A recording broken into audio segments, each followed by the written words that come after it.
Morning mga lods. Tayo ngayon ay magluluto ng sweet and sour.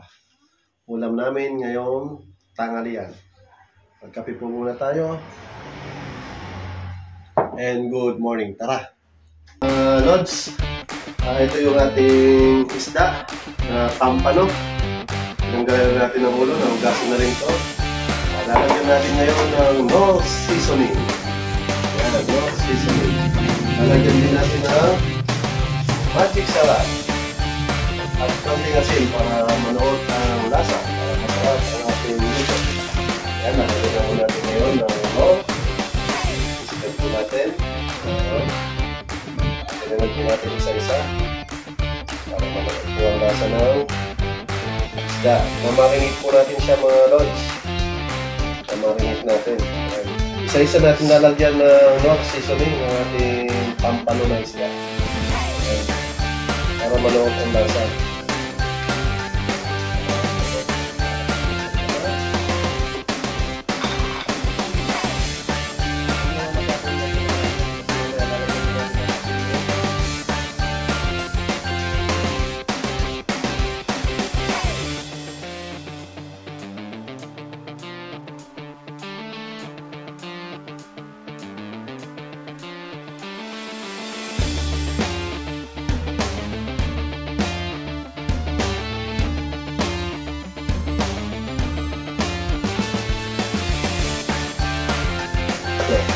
Okay, start! Ayan. Depende po sa inyo kung anong gusto nyo gayat sa carrots na inyong gagayatin. Ayan.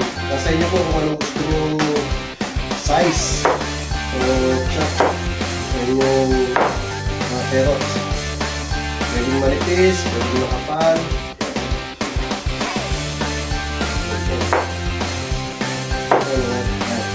Natin.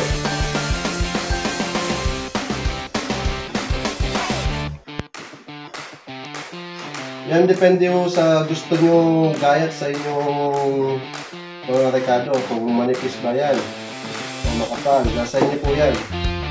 Kung gusto nyo lagyan ng design, pwede rin para attractive ang inyong niluto. Siyempre, number one yan, hindi lang attractive, kailangan masarap. Yung talagang mag-e-enjoy ang pamilya habang nakain. Diba?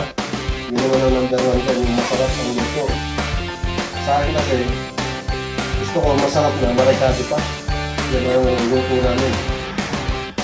Yan ang mga luto kapampangan, marekado. Kasi pag marekado, hindi ka tipid sa rekado, masarap ang luto. Luya. Gayon din, parehas din, yung gayat. Pahaba din.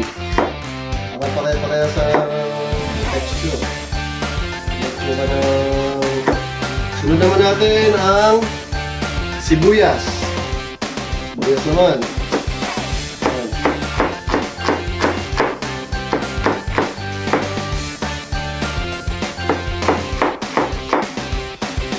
Bawang, mga lods.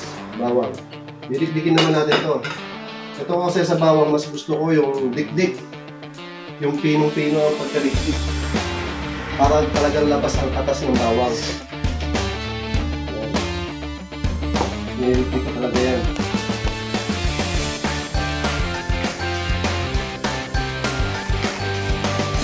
Susunod naman natin. I-prito natin ang ating isdang pampano. I-prito natin ito mga lods. Sige, thank you. Sunod na natin.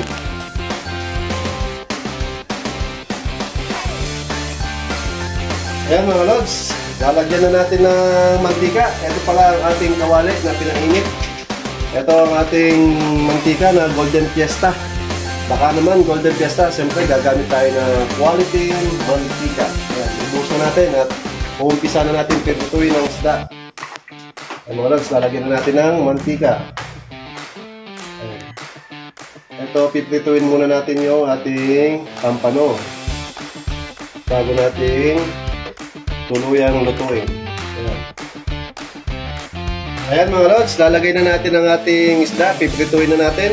Lalagay na natin sa ating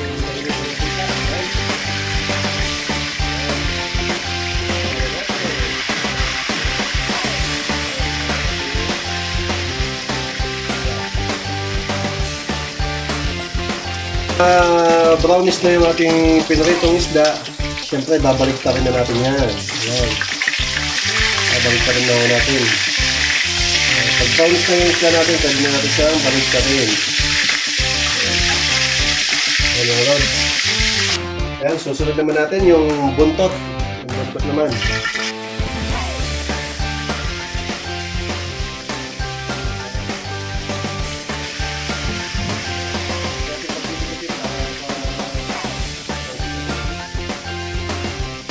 Ayan mga lods, luto na ang ating pinritong isda na pampano. Ito, sisimulan na natin ang ating paggigisa. Isa-isahin po natin yan. Ayan. Isa-isa na tayo maggigisa. Ito, gigisa natin ang ating mga recado. Ayan. Umpisa natin sa bawang. Ayan. Bawang. Medyo i-brownish natin yan mga lods para lumabas ang katas. Naman natin ang sibuyas. Ayan. Medyo i-brownish din natin mga lods yan, ha. Para talagang mapes. Ayan, sunod naman natin ang ating luya. Ayan, luya.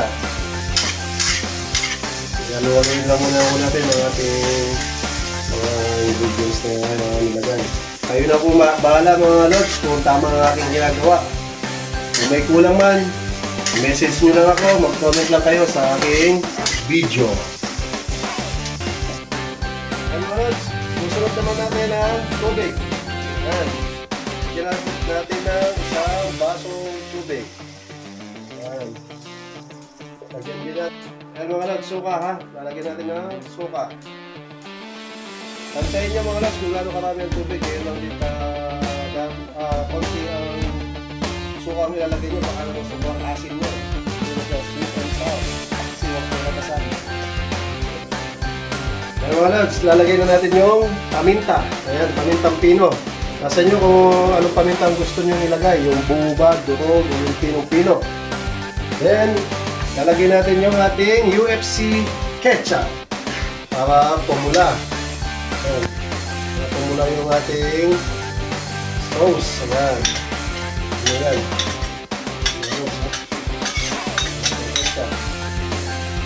Ayan.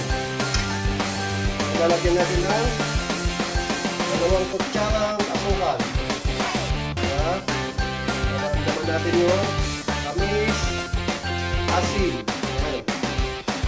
Okay. Ating carrots mga lods, ilalaglag na natin sa ating sweet and sour. Yan. Lagyan na natin yan dyan.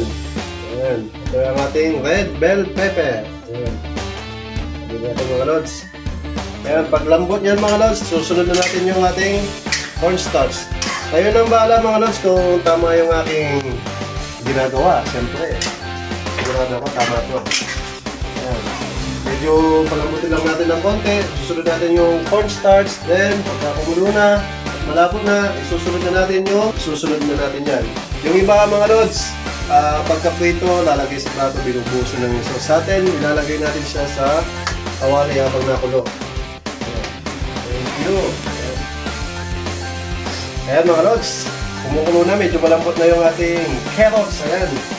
Alagay na natin ngayon ang ating cornstarch. Ayan, para lumapot ang ating sweet and sour. Kayo pong bahala kung gusto nyo malapot o yung simple lang malapot. Ayan. Ako, parang napakasarap ng ating luto mga lods. Oh. Ayan. Ayan ang ating cornstarch. Ayan.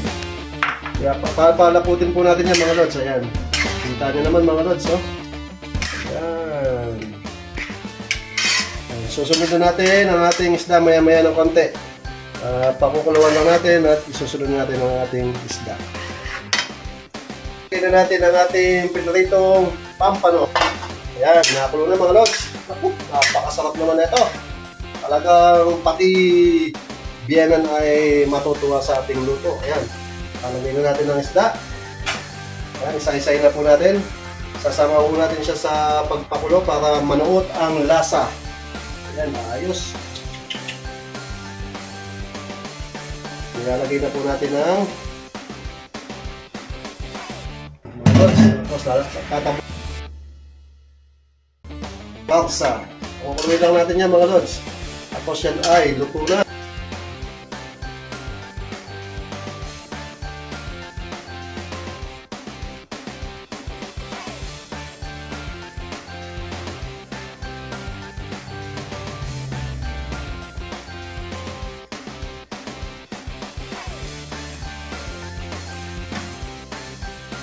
Ayan mga lods, ito ang ating final dishes na tinatawag na sweet and sour. Oh, napakasarap. Yan mga lods ha.